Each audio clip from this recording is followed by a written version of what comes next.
Olá, povo, tudo bem? Hoje na aula eu vou falar do Infinitive Time Clause. Isso daqui em português seria mais ou menos o equivalente à nossa oração subordinada, adverbial, temporal. Pelo amor de Deus, por isso que eu dou aula de inglês. Que, enfim, vai ser mais simples em inglês. Mas é legal primeiro a gente entender a ideia no português. Pense em dois exemplos aí. Quando ela chegar, me avise. Ou então, eu irei te buscar assim que o avião chegar. E aqui eu quero que vocês percebam que, embora essas frases não tenham vindo na mesma ordem, ambos os exemplos estão dizendo que algo acontecerá assim que outra coisa também no futuro acontecer. Você vai me avisar quando ela chegar, lá no futuro. Ou, assim que o avião chegar, eu irei te buscar. E nessas frases eu quero que vocês prestem atenção na presença do advérbio de tempo, o quando, o assim que. E toda essa matéria em inglês vai girar em torno do advérbio, por isso que o primeiro passo é reconhecer pelo menos os advérbios básicos. Estou deixando 8 aqui para vocês. O at the moment, when, at or by the time, as soon as, after, before, until e once. At the moment, no momento, when, quando, at or by the time, na hora, as soon as, assim que, after, depois, before, antes, until, até, e once, uma vez que. Esses são os mais recorrentes, não tem jeito, tem que dar uma decorada. Depois que você fez isso, fica mais fácil. Olha esse esquema aqui. Eu tenho duas posições possíveis do advérbio dentro de uma infinitive time clause. Ou logo no início da frase, e aí nesse tipo eu vou ter uma vírgula aí no meio, ou no meio da frase, como se estivesse no lugar da própria vírgula. E nesse primeiro caso aí, logo depois do advérbio você tem que conjugar o verbo no tempo presente. Depois da vírgula, você tem que usar futuro ou fazer uma ordem, que seria o imperativo, tá? No caso de baixo, que o advérbio apareceu no meio da frase, a gente só vai precisar inverter a posição das conjugações. Em primeiro lugar, a gente vai usar o futuro ou fazer uma ordem, e depois do advérbio, usar o tempo presente.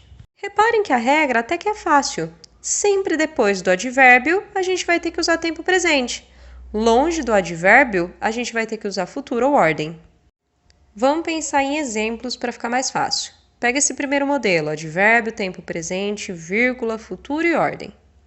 Pensa em português mesmo. Na hora que ele chegar, vírgula, ligue para mim. Na hora que, a gente viu naquela tabelinha que em inglês fica at the time ou by the time. Esse que ele chegar precisa ser conjugado no tempo presente, então ficaria he arrives. Depois só colocar a vírgula e o ligue para mim é uma ordem, e ordem em inglês é super fácil de fazer, ficaria só call me. A frase toda, at the time he arrives, call me. Agora vamos pegar o outro modelo, que o advérbio aparece no meio da estrutura. Pensa na seguinte frase, ele fará isso assim que ela voltar. Assim que em inglês a gente fala as soon as. Logo no início, ou futuro ou ordem, ele fará isso, he will do this. Depois do advérbio tempo presente, que ela voltar. E vai ficar she comes back. A frase toda, he will do this as soon as she comes back. Acho que ficou bem claro até aqui que para dominar essa matéria vocês precisam dominar 3 tempos verbais: tempo presente, tempo futuro e imperativo. E aqui eu vou fazer uma revisão muito rápida sobre esses 3 tempos verbais. Mas se você tiver bastante dificuldade, já tem vídeo feito sobre esses tempos. Aproveita, vai lá no canal, curte, compartilha, ativa o sininho. Monetizar, né, galera? Não, brincadeira. Ou não.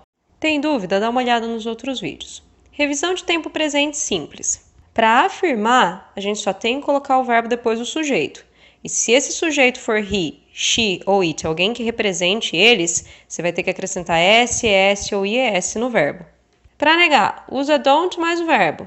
E se você quiser negar com um sujeito que seja o he, o she ou it, usa o doesn't mais o verbo sem s. Tempo futuro, é só colocar will mais verbo.